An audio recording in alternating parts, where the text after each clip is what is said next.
Con la sesión, agradezco el tiempo que nos dieron de descanso y por favor vamos a proceder para desahogar todos los puntos del orden del día. Por favor, doctor.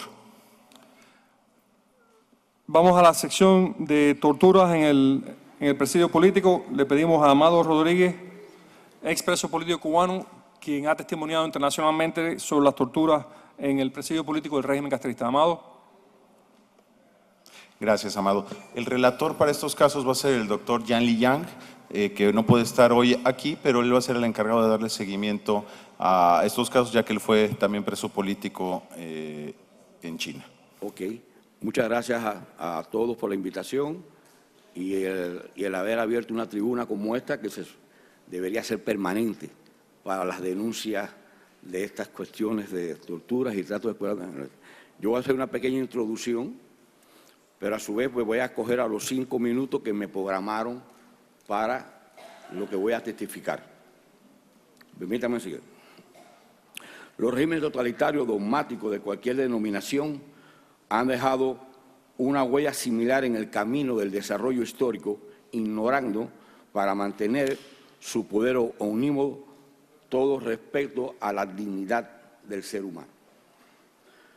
Sin dejar a dudas, en los ámbitos de las mazmorras, de la seguridad del Estado, en los establecimientos penitenciarios fueron y aún son la concreción más definida de la represión institucionalizada, donde los opositores apresados están a expensas, sin la menor razón legal, para su defensa de los desmanes de un régimen sin límites moral.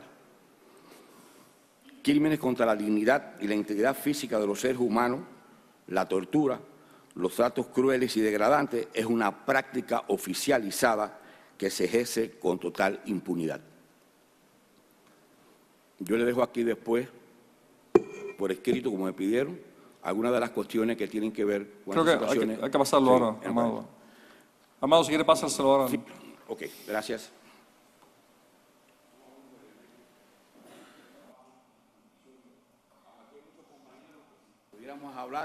Tuviéramos que tener un tiempo extremadamente largo para hablarle. Yo escogí lo que se llamó en prisión un experimento que ellos hicieron con los presos políticos, porque estos regímenes no se pueden escapar verdaderamente de experimentar cuestiones con los presos. Ocurrió en la prisión de Boniato a raíz de la fuga realizada en el año 1969, la fuga masiva de presos políticos, donde ellos crearon un montón de condiciones previas y después posiblemente a cientos de prisioneros políticos no hicieron pasar por un proceso que ellos mismos decían que era calorías mínimas indispensables. Este experimento se aplicó prácticamente por de 29 a 30 meses. ¿En qué consistía el experimento? En las prisiones verdaderamente la ración alimenticia es escasa de por sí. Ellos plantearon que de ahora en adelante se nos iban a dar a nosotros la mitad de esa ración que estaba establecida para la prisión como tal.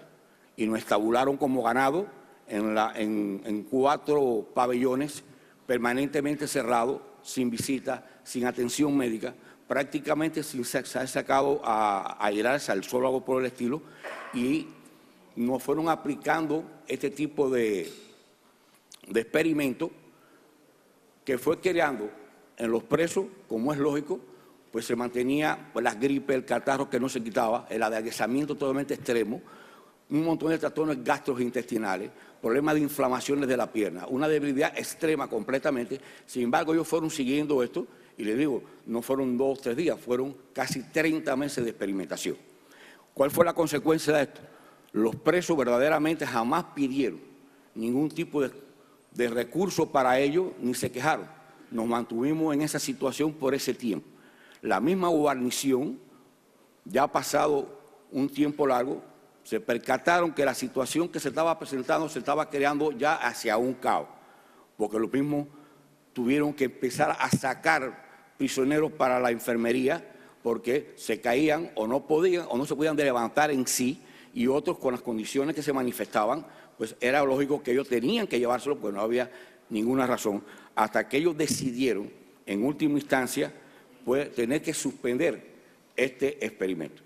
Pero aquí la razón radica en que en algunos de nuestros compañeros, a pesar de ser llevados para un hospital con un adelgazamiento extremo, tratar de darle alimentaciones extra para poder levantarlo de la situación que tenía, en algunos de nuestros compañeros se presentó un problema. Y puedo citar después un caso específicamente, desgraciadamente ya muerto hoy en día, de que en vez de recuperar, seguían perdiendo peso y no podían levantarlo de su estado crítico en que se mantenía. Ese fue uno de los procesos. Y aquí le puedo comentar el caso específicamente, aunque le digo, murió con nuestro compañero, que fue el doctor Francisco Mendieta Tamaño, uno de los compañeros que estaba conmigo, un individuo de una complexión más fuerte que la mía, de mi estatura, quizás de 200 libras, que fue ingresado con 120 libras al hospital. Durante los primeros días, a pesar de que le dieron una alimentación que ellos llamaban doble proteica para poder levantarlo, Mendieta Tamayo llegó a pesar 114 libras porque no podía recuperar. Fue una tragedia que se presentó en ese tipo de aspectos, hasta que en 114 libras fue que el organismo de él, a pesar de una junta médica y todo, porque bueno, ellos no querían tener en ese momento un muerto en esas condiciones, pudieron recuperarlo. Este es uno de los experimentos porque creo que me estoy ajustando más o menos al tiempo que se me planteó. Ahí van a tener muchos casos, tanto en la seguridad del Estado como en las prisiones, de todo lo que el régimen institucionalizó, y esto se hace con total impunidad. No solamente lo que el régimen plantea para hacer, sí que está editado como tal, sino que los representantes de las autoridades, como esto está institucionalizado, tienen el favor de ellos mismos poder realizar lo que a ellos les interese como personas porque son impunes frente al problema. Así que el preso simplemente es maltratado, herido, torturado en cualquier medida y no hay nada que les reclame. Este es uno de los casos que quiero presentar y me estoy ajustando a la que se me pidió.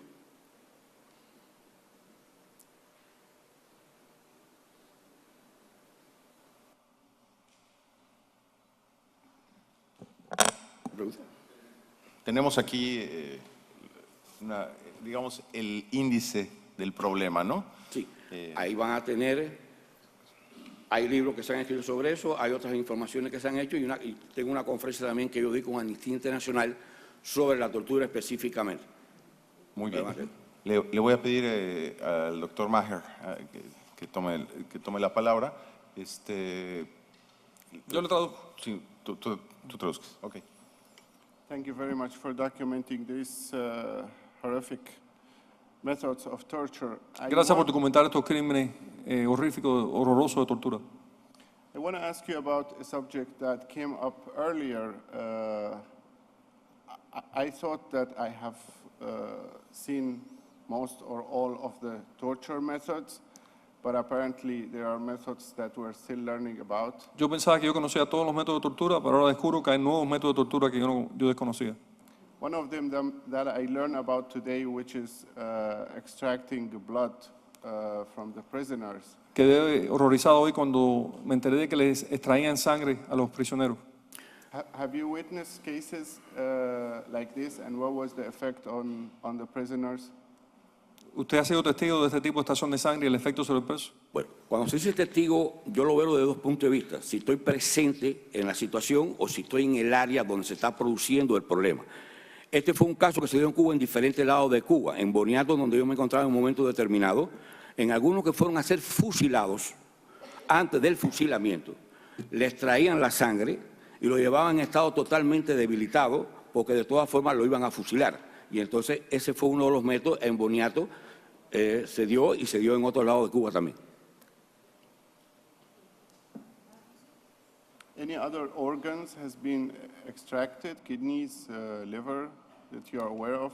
¿Usted sabe de algún otro órgano que ha sido extraído a los presos antes de ser ejecutados? No, dentro de esa situación no. Lo único sí, por varios casos, es extracción de sangre momento antes de ser fusilados. What he's familiar with is blood being withdrawn before the prisoner being executed. Now, some of those prisoners obviously were released later on. I want you to tell us about the psychological effect of this torture on those people and also on the communities where they were released. ¿Cuál es el efecto psicológico de lo que usted describió sobre la dieta, sobre el preso y cómo eso se mantiene, eso se queda como un trauma aún después de ser excarcelado. Dicen en muchos casos sí, podría quedar como un trauma dentro de la situación que se presenta, pero el preso, en este momento que se presentó, ya venía con una guerra muy violenta, porque si nosotros fuéramos a hablar de torturas y de planes experimentales, no es la primera vez que en Boniato con calorías mínimas e indispensables se ha aplicado. Pues tenemos Isla de Pino completamente con un montón de procesos. Cuando aquí hay muchos compañeros que pueden dar testimonio de eso, se venía lo que era una dieta que cuando se llevaron a las personas al médico, posiblemente 3 personas habían pasado de 4 millones de glóbulos rojos y se caían en los recuentos. Y en las demás prisiones, este tipo de proceso se ha mantenido en diferentes momentos, porque el régimen trabaja con momentos y en otros de acuerdo a situaciones o condiciones que ellos quieran hacer. Si no es permanentemente en muchos de estos trabajos. Ellos aplican en diferentes momentos diferentes tipos de tortura, pero sí siempre mantienen un estado totalmente agresivo contra los presos políticos, porque uno de los principales objetivos que él tiene a todo opositor es, ante que todo, es quebrar el alma. Segundo es dejar o obligarlo a que cese de su posición. El trauma en nuestros compañeros, en muchos, depende de cuál fortaleza psicológica tenga la persona en un momento determinado y cómo lo afectó en un momento determinado esta situación. Eso depende muchas veces de las personas. Pero nosotros tenemos en prisión muchos casos de intento de suicidio simplemente por estar agotados mentalmente, es decir, no encontraban otra salida frente al terror. Y lo tuvimos tanto en Isla de Pino como lo tuvimos tanto en diferentes prisiones. Si el preso ya frente al no poder sentirse aplastado, destruido y sin esperanza, porque en aquellos tiempos de nosotros, que empezamos de los años 59 presos hasta los años quizás de los 70, nadie escuchaba. Si no tuvimos defensa, no tuvimos apoyo. El preso estaba solo y con una inmensa agonía interna de desesperación, porque era yo contra un régimen, sin ningún tipo de esperanza. Y eso a muchos presos en un momento determinado le quebraba el espíritu. ¿Qué salida tenía muchas veces? Suicidarse. De eso tuvimos muchos intentos y tenemos muchos también suicidios en nuestra prisión.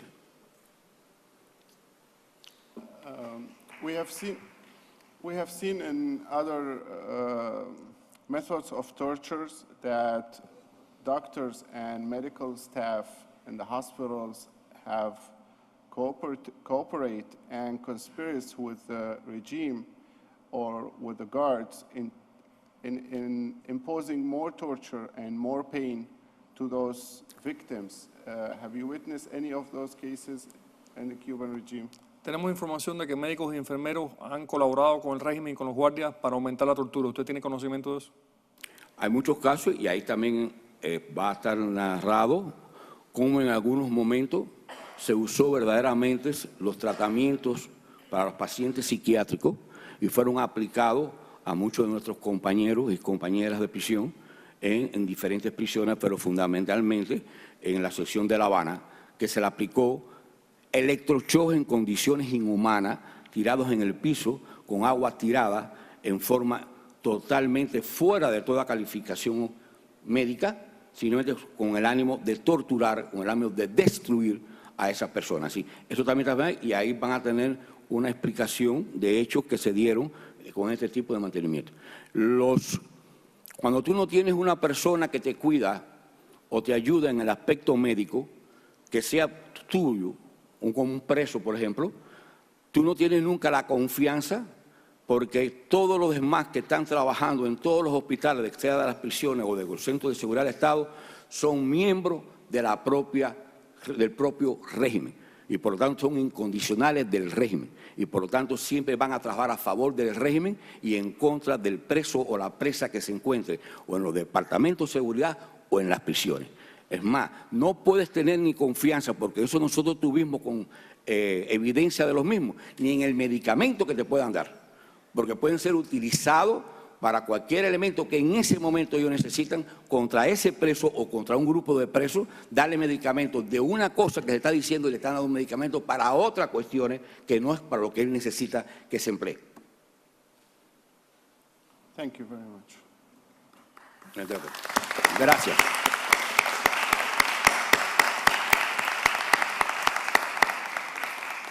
Quiero presentar para el récord de la comisión el nombre de Armando Sosa Fortuny, quien lleva 34 años de prisión política en Cuba, posiblemente uno de los presos políticos de mayor tiempo en las cárceles de una dictadura.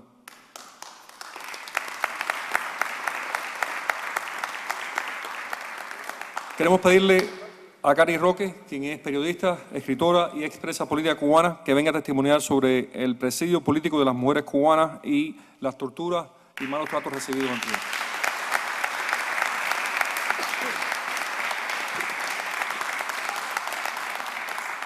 Cari, bienvenida. Quien va a ser relatora para estos casos es Ana María Chervone.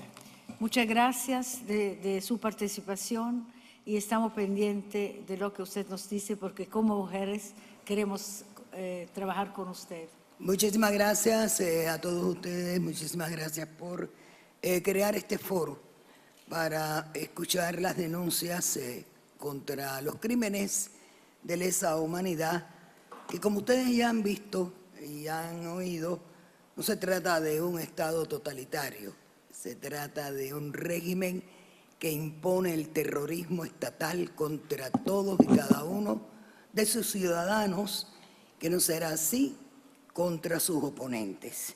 Mi nombre es Caridad Roque, Cari Roque, caí presa a los 19 años porque como joven, estudiante, intelectual, profesional, vi el curso que rompía ese régimen en el año 59 y me sumé a la resistencia con los movimientos MRR y 30 de noviembre. Eso provocó que el 17 de abril de 1961 fuera arrestada y el 22 de septiembre del mismo año fuera condenada en la causa 238 a 20 años de prisión. En mi juicio hubieron 5 paredones, 5 hombres con familias, 5 hombres con una vida por delante que luchaban por regresar a Cuba a un estado de derecho y libertad. A mí se me ha pedido un testimonio de la prisión y voy a hablar del experimento más cruel, inhumano, infrahumano, detestable que ha podido instaurarse, digo yo, no en Cuba. Creo que América Latina y buena parte del mundo no ha sufrido el régimen penitenciario de la dictadura cubana. Esa foto que ustedes ven ahí son parte de las mujeres que compartieron conmigo muchos años de prisión. Fue la prisión más larga, tenebrosa, cruel y estable, porque duró desde 1959 hasta la actualidad. Esas mujeres que ustedes ven ahí y mi persona fuimos víctimas del traslado más brutal, salvaje y represivo que se produjo en la cárcel de Guanajay en el mes de julio de 1962, producto de una fuga que se había realizado en el penal de Guanajay, y el acto de violencia llegó 2 días después. Fuimos trasladadas 65 mujeres, de las cuales Olga Rodríguez Fariña, María Magdalena Álvarez, Riselda Martínez, Reina Peñate, Milagros Bermúdez, formaron parte del grupo de las 65 que fuimos a golpes, a patadas, sin ningún tipo de consideración, porque a nosotros no nos cuidaban hombres que respetaban mujeres. A nosotros nos cuidaban personas que habían sido entrenadas para destruirnos. Y reitero, el régimen penitenciario de la dictadura castrista fue la elaboración creada por Ramiro Valdés, ministro del Interior, al cual acuso con Raúl Castro, al estilo Stasi. Doblegar a la mujer a base de falta de asistencia médica, a base de falta de las necesidades más elementales que tenemos como mujeres, falta de alimentación, torturas físicas, maltratos, castigos, confinamientos en tapiadas, en Bartolinas donde no podía abrir las manos. Así estuve en una durante 6 meses. Y tortura psicológica con nuestros propios familiares. El traslado a Baracoa fue violento, como todo lo que ellos acostumbran a hacer. Fuimos sacadas a las 65 de las que ellos consideraban que podíamos ser quizás las más revoltosas o las que habíamos tenido algo que ver en aquella fuga que se había producido días antes del pabellón D. Nos montaron en unos camiones jaula, totalmente blindados. Fuimos trasladadas, todo esto a golpe, a el aeropuerto de Colombia. Allí nos metieron en unos hangares, volvimos a ser golpeadas por milicianos, hombres y mujeres, perfectamente entrenados como Milicia Lidia 12, en honor a una revolucionaria del régimen de La Habana. Y eran karatetas, daban golpes bajos, sabían luchar y nosotros éramos jóvenes, personas ya mayores, pero que nunca en la vida ni habíamos recibido el golpe de un padre. De ahí nos montaron en un avión a punta de bayoneta. En un avión que no sabíamos para dónde íbamos, 65 mujeres maltratadas, heridas y golpeadas. Aterrizamos en la base de Guantánamo. En la base de Guantánamo, pues nos montaron en otros camiones totalmente blindados. Hago un paréntesis para decir que dentro de las trasladadas estaba la presa política más pequeña, María Amalia Simón Fernández del Cueto, hija de María Amalia Fernández del Cueto, con 3 meses de nacida, que sufrió con su madre los rigores de esta violencia. Una vez que nos montaron en aquellos camiones, nos llevaron por la Loma de la Farola, los que son de allá saben cuál es, y nos iban pinchando con bayonetas, nos paraban por el camino. Y llegamos a la cárcel de Baracoa, que queda pegado a los Dienteperro de la Punta de Maicí, una cárcel vivac para presos comunes. Allí estuvimos 6 meses. 6 meses donde ni un día dejaron de agredirnos, y por dejar ya de agredirnos, aparte de a bayoneta, aparte de a golpes, nos agredieron hasta a botellazos. Nos quitaron el agua, nos quitaron la luz, nos mantuvieron en un régimen alimentario que era una sopa, agua con un plátano hervido y sin que los familiares supieran dónde estábamos.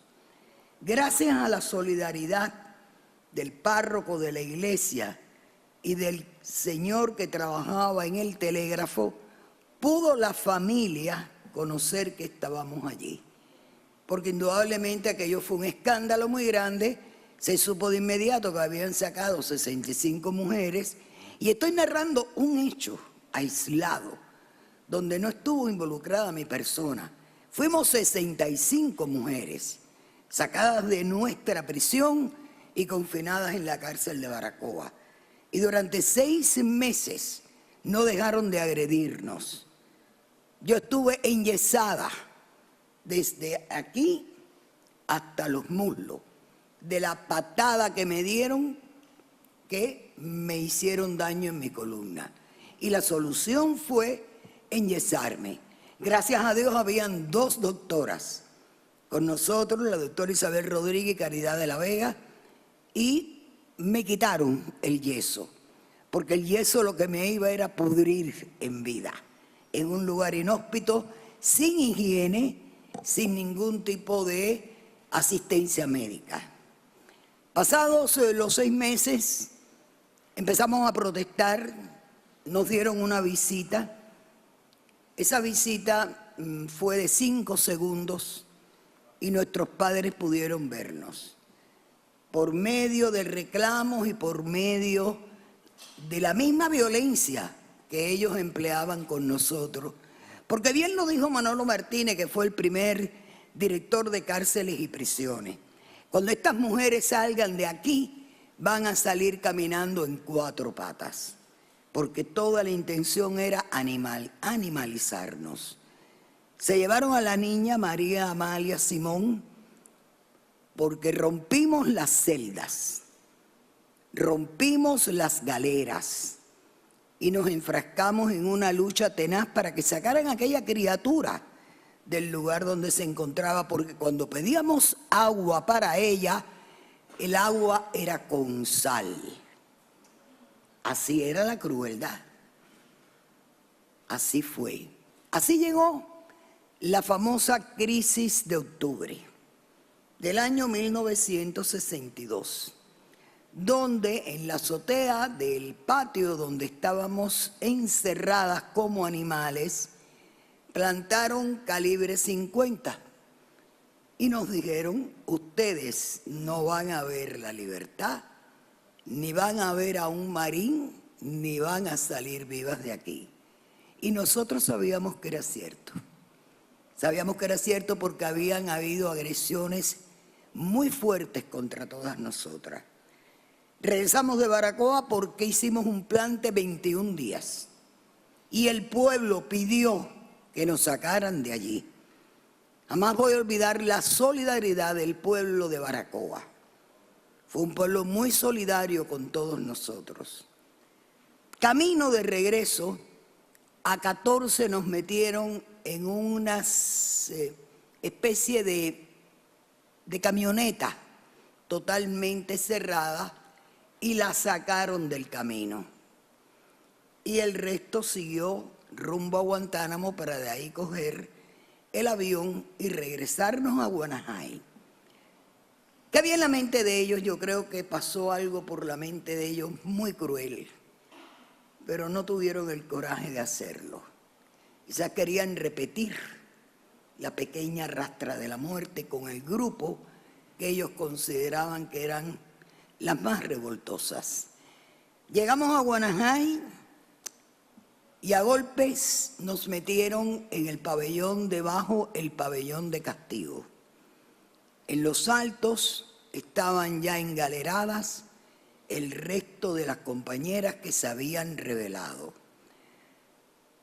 A golpes nos metieron en celdas de 3x4, pequeñas, como eran las celdas de Guanajay, y ahí estuvimos engaleradas mañana, tarde y noche, golpeadas, sin asistencia médica, sin ningún tipo de recursos.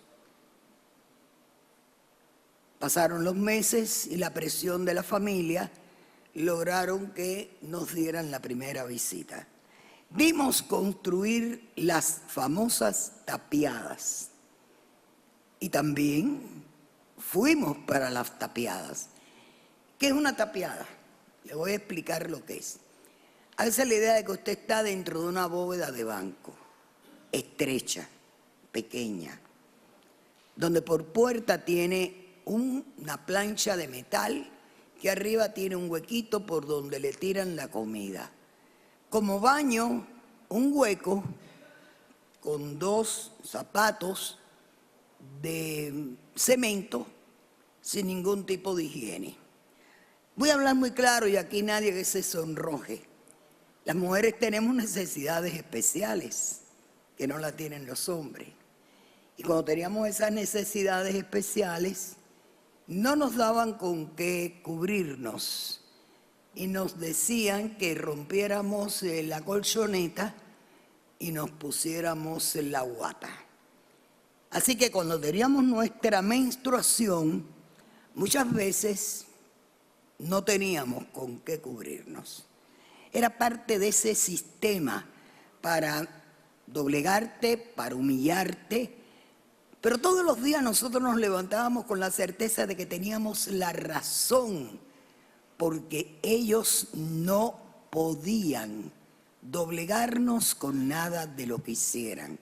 Y eran tan crueles, y fueron tan inhumanos, y fueron tan perversos, que si en algún momento hubiera pasado por nuestra mente la idea de quizás perdonar o retomar otro camino, ellos mismos nos estaban indicando que no se podía hacer. Así fueron 16 años de prisión. 16 años de prisión donde en una oportunidad mi madre y mi padre estuvieron sin verme casi 3 años, de castigo en castigo, de tapiada en tapiada, de castigo en castigo. Y eso provocó un daño colateral en mi madre. Y mi madre empezó a tener problemas emocionales. Y empezaron los intentos de suicidio de mi madre. Y ahí yo tomé la decisión de que vinieran para Estados Unidos con mi otra hermana.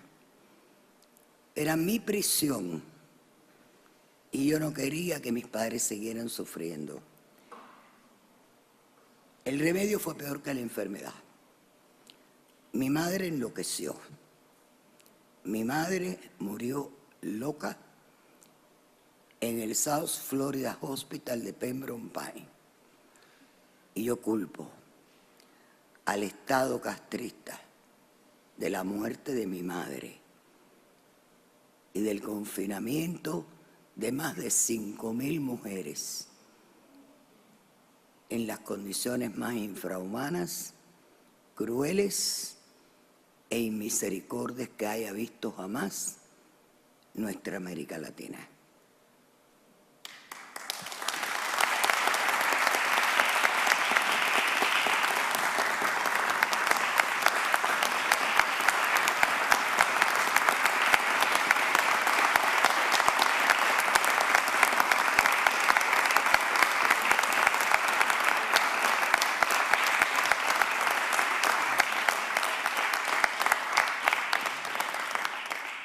¿Alguna pregunta? No, yo quiero agradecerle muchísimo por este testimonio tan doloroso y tan duro, pero yo quiero que se sepa que lo llevamos en las escuelas. Si usted nos da un reporte de esto, lo podemos enseñar a las mujeres estudiantes. Es muy importante. Yo trataré de hacerle llegar un reporte por escrito. Tengo un libro, pero es el único que queda. Sí. Y no me gustaría perderlo, que tiene el testimonio de 32 mujeres del presidio político. Se llama Todo lo dieron por Cuba y está escrito por la señora Miñón Medrano.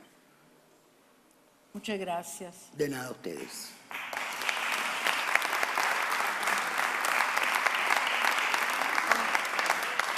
Muy importante. ¿Ven? Esto es ahora en Cuba. Presidio que empezó en el año 1959 y se mantiene vigente hoy. Esa joven que tiene el bandó fue liberada hace menos de 48 horas. Prohibido olvidar.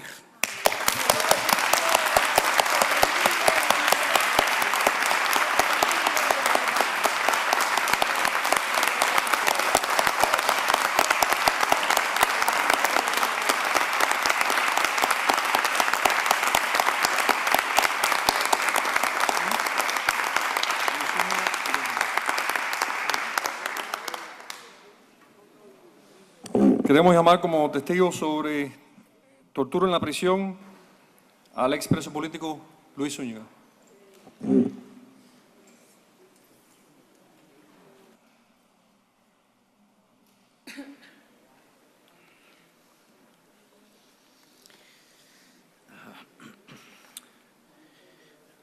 Muchísimas gracias por la invitación y a todos los miembros de esta comisión, muchas gracias por su buena voluntad en favor de la justicia y redención de los miles de víctimas del régimen castrista de Cuba.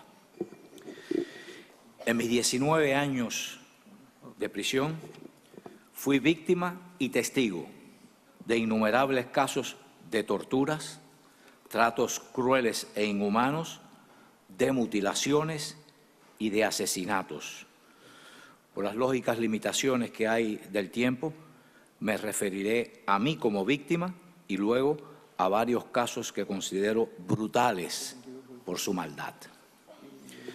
lo que relataba Cari unos momentos antes, nosotros como presos, en muchas ocasiones hubo celdas de mujeres presas políticas cerca de nosotros en la prisión de La Cabaña.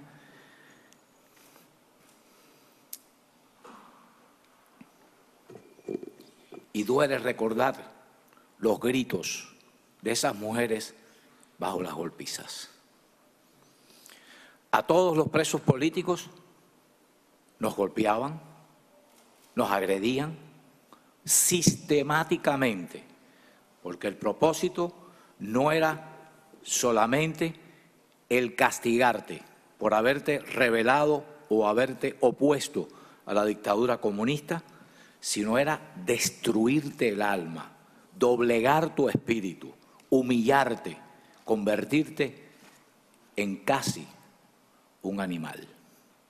Esas eran políticas oficiales, sistemáticas en las prisiones, y como había relatado antes Amado, cada prisión tenía características diferentes, usaban métodos diferentes, porque estaban tratando de encontrar los métodos que doblegaran más a los presos políticos. Todo lo que les pueda contar, y yo solamente voy a relatar unos pocos casos, son pocos, porque fue general y estamos hablando de un presidio político que tuvo aproximadamente unos 350.000 presos políticos y que todavía existe. En 1977, estando en la prisión Combinado del Este, un grupo de presos que protestábamos por las malas condiciones de vida, fuimos trasladados al pabellón 47 de la propia prisión. Allí continuamos con nuestra protesta y como respuesta, las autoridades carcelarias nos aplicaron una tortura que antes usaron con los prisioneros norteamericanos en Vietnam, los ruidos electrónicos. La tortura se realizó colocando bocinas altavoces de este alto en ambos extremos del pasillo de celdas y elevando el volumen hasta niveles insoportables para el oído humano. El sonido era como el de la radio de onda corta cuando no está sintonizada en una estación o frecuencia específica y emite sonidos estridentes que oscilan constantemente. Si les explico que el pasillo de las celdas estaba cerrado en ambos extremos y que las celdas no tienen ventanas, se podrá entender que la vibración y el eco eran factores multiplicadores de la intensidad del tormento. La tortura duraba todo el día y toda la noche, por días y días y días. Y terminó cuando un preso, Rafael del Pino Ciero, murió. Como estábamos en celdas individuales, nadie pudo saber si Rafael del Pino se ahorcó o lo ahorcaron. El hecho real es que murió bajo tortura. En abril del año 2008, un tribunal de Miami-Dade encontró culpable al régimen castrista por el asesinato de Rafael del Pino, una demanda que presentó por violación de derechos humanos su familia ante un tribunal aquí de Miami-Dade, y le concedieron una indemnización económica a sus familiares y que fue pagada con fondos del régimen castrista congelados aquí en los Estados Unidos. Años después, en 1981, estando en la prisión de Boniato en Santiago de Cuba, nuevamente nos aplicaron la tortura de los ruidos electrónicos después de amenazarnos con que todos nos teníamos que reeducar y que suplicaríamos que nos sacaran del pabellón especial llamado Boniatico, que habían diseñado para aislarnos del resto del penal con celdas tapiadas. Dijo que este pabellón fue diseñado para internar a los presos políticos plantados que no aceptábamos la llamada reeducación comunista. El capitán Alvis Matos, entrenado por la KGB soviética, fue el autor de la tortura. También fui internado en lo que llamábamos celdas tapiadas, que con la puerta y la ventana cubiertas con planchas de acero nos hacían vivir en tinieblas permanentemente. La primera vez que me encerraron en Tapiadas por 2 años fue en la prisión provincial de Santa Clara, provincia de Las Villas. La segunda vez por 5 años en el pabellón boniatico de la prisión de Boniato en Santiago de Cuba. La expresidenta de Amnistía Internacional, Marion Mushrooms, lloró cuando vio y entró a una celda tapiada de la prisión Combinado del Este durante la visita que hizo a Cuba Amnistía Internacional en 1988. En su propia cara le recriminé que nunca mencionó en ningún informe de Amnistía Internacional una celda tapiada en Cuba. Para su récord, posteriormente les entregaré una fotografía de celdas tapiadas que obtuve clandestinamente en la prisión. Lamento no se haya podido localizar a alguno de los expresos políticos que fueron víctimas de la llamada masacre de Boniato, que tuvo lugar el 1 de septiembre de 1975, cuando protestaban por la falta de atención médica a un preso que padecía un absceso de una muela y que drenaba pus. La respuesta de la guarnición del penal fue simular que los sacarían a tomar sol, y cuando estaban en el pasillo para salir del pabellón, entró un grupo de guardias de la prisión disparando sus fusiles sobre los indefensos presos.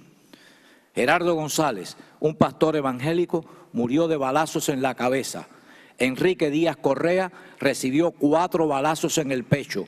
Evelio Hernández, fractura del cráneo, y así sucesivamente hubo una larga lista de heridos que sumaron 37.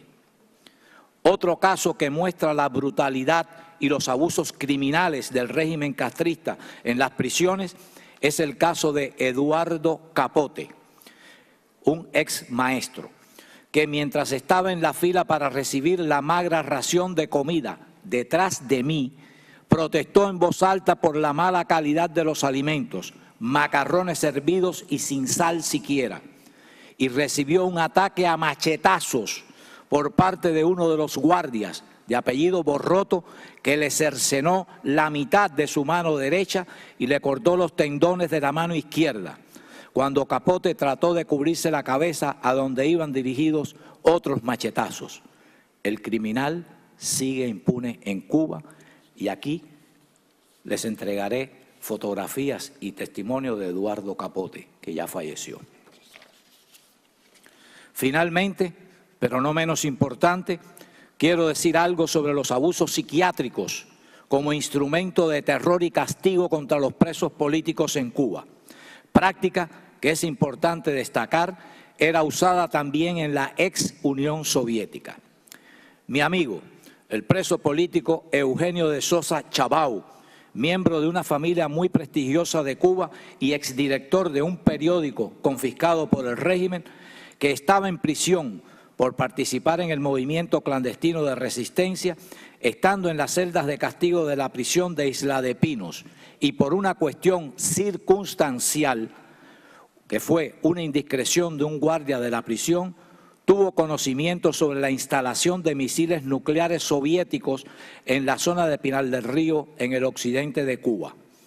Inmediatamente, Eugenio, a través de su visita familiar, le envió la información al entonces presidente de los Estados Unidos, John F. Kennedy, con quien mantenía una amistad cercana desde que fueron compañeros de habitación en la escuela secundaria Choate, en Connecticut, donde ambos estudiaban internos.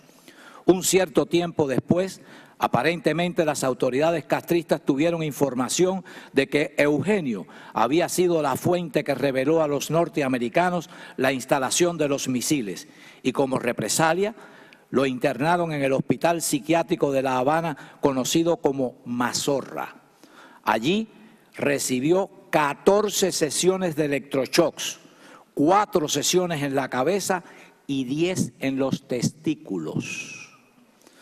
Sobre este caso específico, quiero comentar que años después de que Eugenio salió de la prisión, otra víctima de abusos psiquiátricos, identificó en esta ciudad de Miami al enfermero militar que aplicaba los electroshocks en Mazorra, un individuo de apellido Mederos. Afortunadamente, las autoridades lo arrestaron y fue llevado a juicio aquí en Miami, y el castigo le llegó antes que terminara el juicio. Mederos murió de un ataque al corazón. Por supuesto, los que daban las órdenes siguen impunes en Cuba. Tal vez ustedes piensen que estas torturas que estamos relatando mediante electroshocks son cosa del pasado, pero no es así. Tan reciente como el pasado 1 de mayo de este año 2017, el joven Daniel Llorente, un disidente cubano, saltó frente a una manifestación gubernamental que celebraba el Día de los Trabajadores en la Plaza Cívica de La Habana y comenzó a gritar pidiendo libertad para Cuba. Su fotografía, perseguido por los agentes de la seguridad castrista, apareció en numerosos periódicos fuera de Cuba. Daniel fue arrestado y poco después internado en el centro psiquiátrico de Mazorra, el mismo de Eugenio de Sosa Chavao, recibiendo descargas de electroshocks. Para tratar de escapar de su tortura, Daniel Llorente se ha declarado en huelga de hambre y así está en estos precisos momentos. Ahora, aquí les entrego una larguísima lista de personas, expresos políticos y disidentes que han sido torturados usando el sistema de electroshocks en los centros hospitalarios psiquiátricos de Cuba. La lista es bien larga. Muchísimas gracias.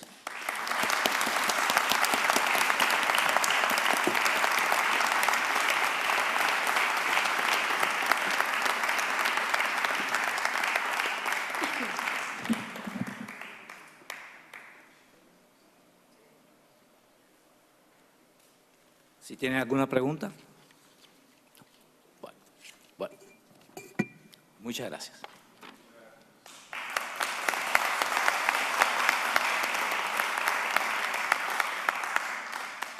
Antes de pasar a los dos testigos finales de la sesión de hoy, nos acaban de entregar un activista de derechos humanos de Pinar del Río, José Antonio Martínez, una lista de represores de la policía política de Pinar del Río.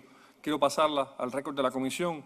Están los nombres del teniente coronel Vladimir García, capitán Francisco Crespo, capitán Andrés Hernández, capitán Oreste Ayala, capitán Elizardo Álvarez, capitán Luis Rilova, teniente Osniel Fernández, teniente Joel Crespo, teniente Raúl Milián, teniente Yunieski de San Juan y Martínez, teniente Joel Mena y teniente Pedro Linares. Paso estos nombres para ser investigados y darle seguimiento a esta denuncia que se presenta aquí.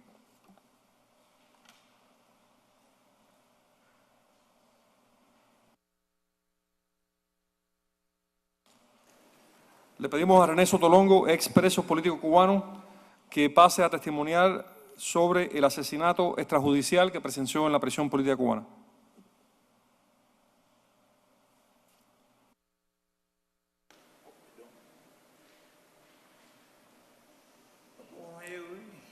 Por favor, René. El relator para este caso va a ser Manuel Salva.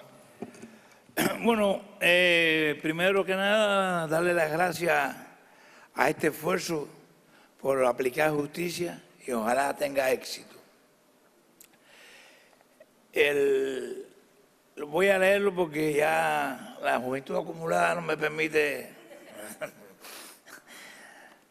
Bueno, dice: el crimen de preso político cubano Diosdado Aquí Manrique es uno de los más abominables crímenes cometidos por la tiranía castrista.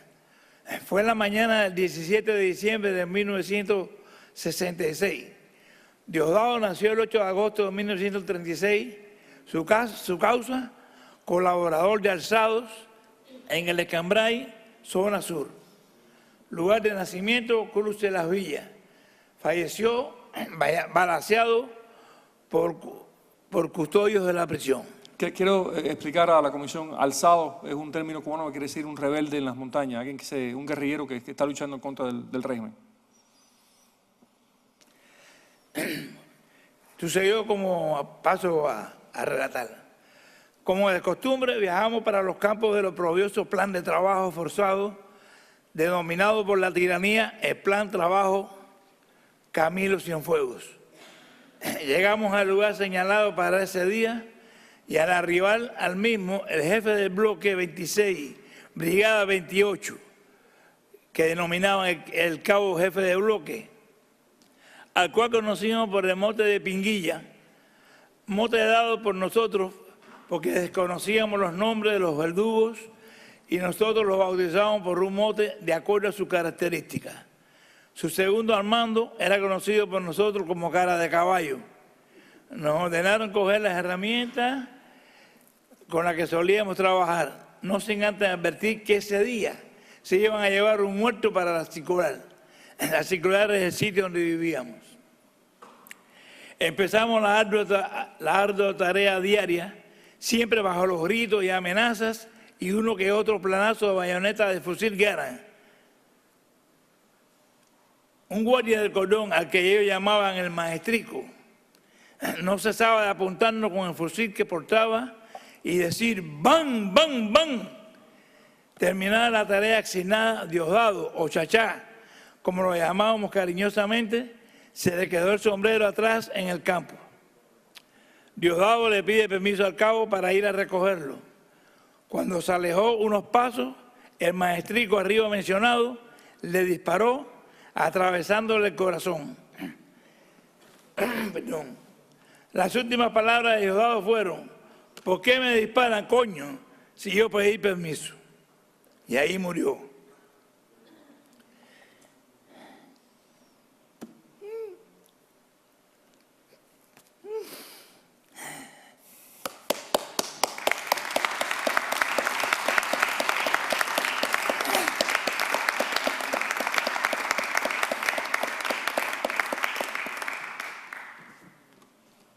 Te agradecemos muchísimo el esfuerzo que has hecho por contarnos este caso, de verdad.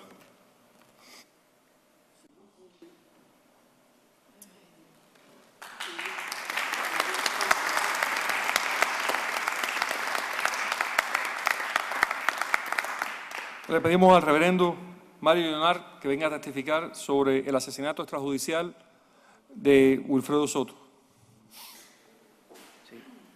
Muchas gracias nuevamente y voy a estar orando mucho por ustedes porque son 6 décadas de genocidio, de verdad que sí. Y son variedad, como pueden ver, de casos de todo tipo. Y lo peor es que algunos piensan ilusos de que Cuba cambió. Qué triste, ¿no? Están siendo engañados. A veces comparo lo que pasa en Cuba con lo que pasa en Corea del Norte de la siguiente manera. Corea del Norte no se esconde actualmente para hacer los desmanes que hace. La diferencia con el régimen cubano es que hace desmanes, pero intenta disfrazarse. Y ustedes tienen que tener en cuenta esa naturaleza rapaz del régimen. Ahorita cuando testifiqué sobre libertad religiosa, yo decía que en el año 92 ellos hicieron un cambio con ese objetivo de engañar. Ahora voy a testificar un caso de ejecución extrajudicial. Y cuando voy a hablar de este caso, debo decir que en el año 2003 ellos también tomaron una decisión para engañar al mundo. Fue después que ejecutaron a aquellos 3 jóvenes negros que intentaron llevarse la lancha. Fue tal la protesta mundial que ellos obviamente decidieron engañar al mundo y dicen que desde entonces, desde el 2003, no hay un paredón, no hay un fusilamiento. En el código de la ley cubana sigue vigente la pena de muerte, pero ellos dicen que hay una moratoria desde el año 2003. Es verdad que está la moratoria y que no hay noticias desde el 2003 de que se fusiló a alguien, que se condenó a alguien a fusilamiento. Pero la pregunta es, ¿dejó el régimen de asesinar por eso? No. El régimen sigue asesinando mediante ejecuciones extrajudiciales. Hay muchos casos. Dios me dio la oportunidad de conversar con uno de esos casos antes de morir y tengo la responsabilidad de que se le haga justicia aquí en la tierra, porque la justicia divina está asegurada. es el caso de Juan Wilfredo Soto García. Por su activismo político iniciado desde su juventud, Juan Wilfredo Soto García, alias El Estudiante, tuvo varios encontronazos con la policía política. Era objeto del odio de oficiales de la seguridad del Estado en la ciudad de Santa Clara. Se conservan denuncias radiales a través de Radio Martí y también videos realizados por la agencia independiente de noticias Cubanacán Press de Santa Clara, donde el propio Juan Wilfredo Soto advirtió previamente de las amenazas de muerte que le fueron realizadas por estos y que pueden ser accedidas, pueden escuchar la voz de Juan Wilfredo y pueden ver su video en internet. La ocasión propicia para cumplir esas amenazas de muerte fue en el año 2011, apenas unos días después de que el general Raúl Castro diera luz verde para realizar acciones como las que sucedieron a Juan Wilfredo cuando declaró el 16 de abril en el informe central al 6º Congreso del Partido Comunista de Cuba, estas son palabras de Raúl Castro: es necesario aclarar que lo que nunca haremos es negarle al pueblo el derecho a defender a su revolución, puesto que la defensa de la independencia, de las conquistas del socialismo y de nuestras plazas y calles seguirá siendo el primer deber de los patriotas cubanos. En una de esas plazas fue donde propinaron la golpiza que propinaron a Juan Wilfredo Soto García. El hecho tuvo lugar en la mañana del jueves 5 de mayo del 2011, cuando Mariela Castro, hija de Raúl Castro, participaba en Santa Clara en una de sus actividades del CNSEC y la policía tenía órdenes de despejarle el parque Leoncio Vidal, donde se encontraba Juan Wilfredo. 3 jóvenes policías uniformados fueron instigados por oficiales de la seguridad del Estado presentes en aquel momento en el sitio para sacar de la manera más violenta posible a Juan Wilfredo. Luego de esposar sus manos a la espalda, le dieron los primeros golpes con unos bastones que en Cuba son denominados como tonfas, por detrás de las piernas, haciéndole caer de bruces, para después golpearle salvajemente, ya sin blanco fijo en su cuerpo, y uno o varios de esos golpes rajaron literalmente el páncreas a Juan Wilfredo. Uno de los 3 jóvenes policías, Alexis Herrera Rodríguez, vecino entonces de la calle Quinta entre 12 y 14, número 204, en el reparto Camacho de Santa Clara, se suicidó con un disparo el propio domingo 8 de mayo del 2011, Día de las Madres, apenas unas horas después del deceso de Soto, para sobrevivir apenas 5 días y finalmente ser sepultado con un operativo de vigilancia extrema el viernes 13 de mayo del 2011. El suicidio tuvo lugar luego de que esa mañana en que no se encontraba de servicio, fuera conducido 2 veces al cuartel provincial de la seguridad del Estado, donde probablemente fue amenazado por los mismos oficiales que le habían instigado a golpear a Juan Wilfredo. De los otros 2 policías que participaron en la golpiza, 20añeros, también como Alexis, un hombre y una mujer, se perdió toda pista, aunque se rumora que ambos quedaron fuera del cuerpo militar, al menos visiblemente, y de un probable internamiento de uno de ellos en un hospital psiquiátrico.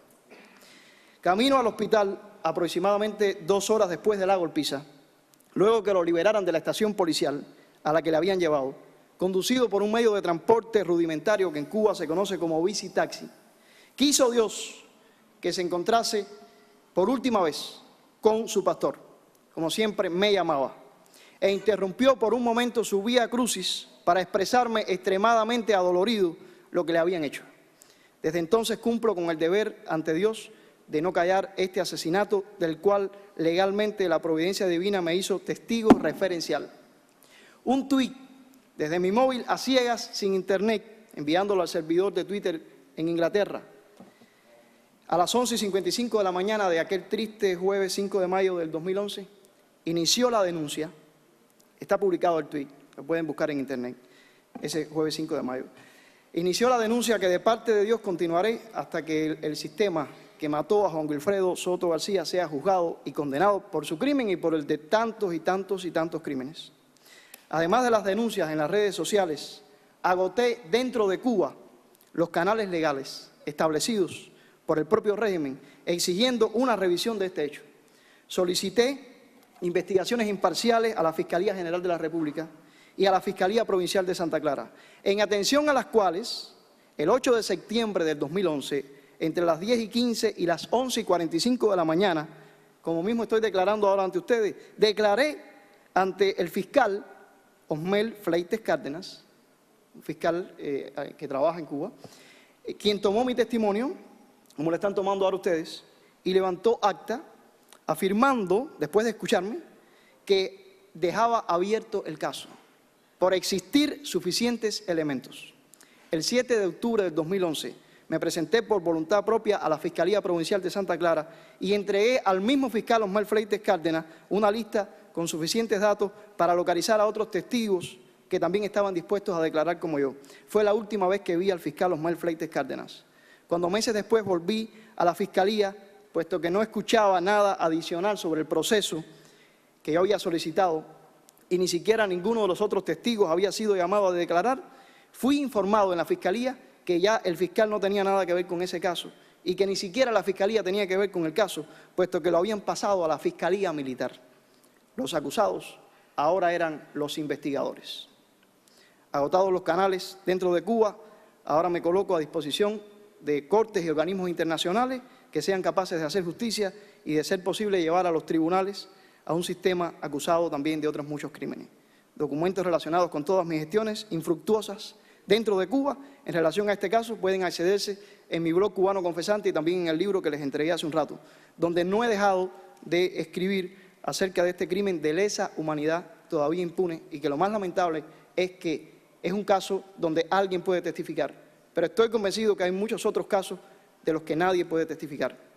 Pero Dios hará justicia. Gracias.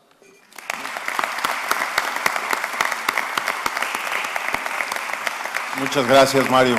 Te agradecemos mucho el testimonio. ¿Tienen alguna pregunta? Pues más bien, con todos estos elementos vamos a proceder a ver en todas las instancias que podamos hacer. Porque en Cuba se agotaron todos. Gracias.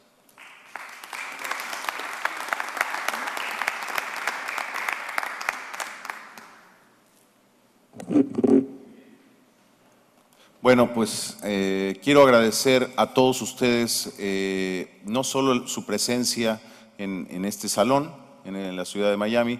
Quiero agradecerle a toda la comisión el trabajo que han hecho y por adelantado el que van a hacer. Y a todos ustedes por haber escuchado y habernos acompañado a escuchar la tragedia o una parte de la tragedia que vive el pueblo cubano y en la cual estamos profundamente comprometidos para trabajar y buscar que la verdad salga a la luz y se haga justicia. A nombre de todos mis compañeros integrantes de esta comisión, le quiero agradecer también al directorio, a todo el equipo del directorio por el apoyo que nos han estado generando y muy en especial a su director, el doctor Orlando Gutiérrez. No, nosotros agradecidos a ustedes.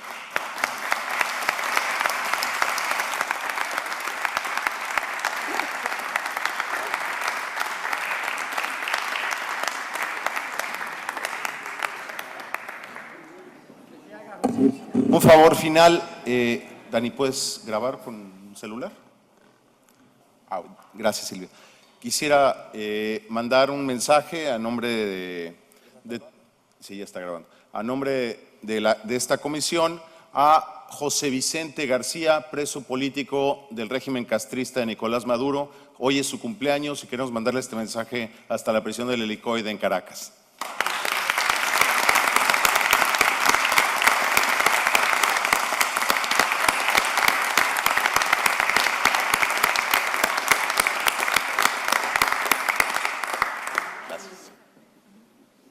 Muchas gracias a ustedes.